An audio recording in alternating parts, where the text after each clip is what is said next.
An excerpt from The Fellowship of the Ring, being the first part of The Lord of the Rings by J.R.R. Tolkien, Book 1, Chapter 4, A Shortcut to Mushrooms. It was 5 miles or more from Maggot's Lane to the ferry.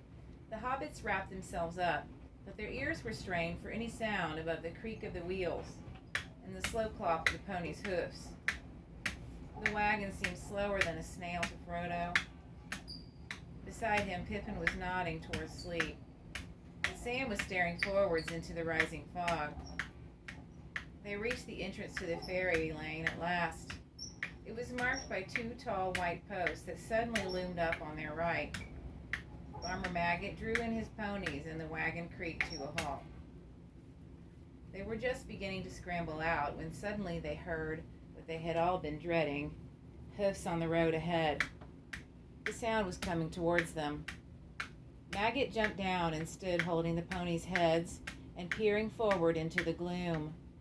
Clip-clop, clip-clop came the approaching rider. The fall of the hoofs sounded loud in the still, foggy air.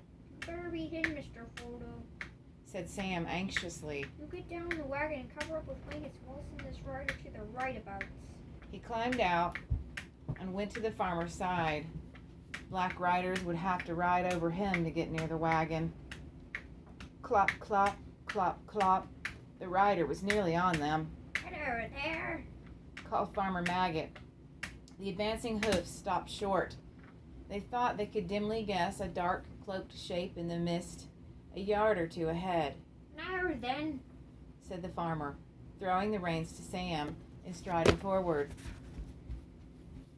"Don't you come a step nearer. What do you want and where are you going?"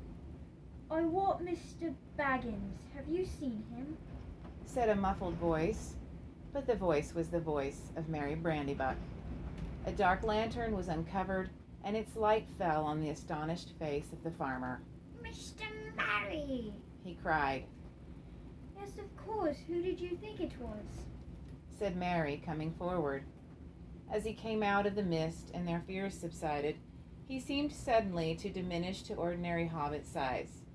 He was riding a pony, and his scarf was swathed round his neck and over his chin to keep out the fog. Frodo sprang out of the wagon to greet him.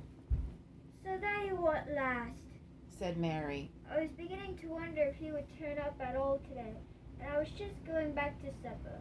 When it grew foggy, I came across and rode up towards Stock to see if you had fallen any dishes. But I'm blessed if I know which way you have come. Where did you find him, Mr. Maggot? In your duck pond?" "Oh, I caught him trespassing," said the farmer. "I nearly set my dogs on him. But they'll tell you all the story, I've no doubt. Now, if you'll excuse me, Mr. Mary, Mr. Frodo, and all, I best return for home. Mrs. Maggot will be waiting with the night getting thick." He backed the wagon into the lane and turned it.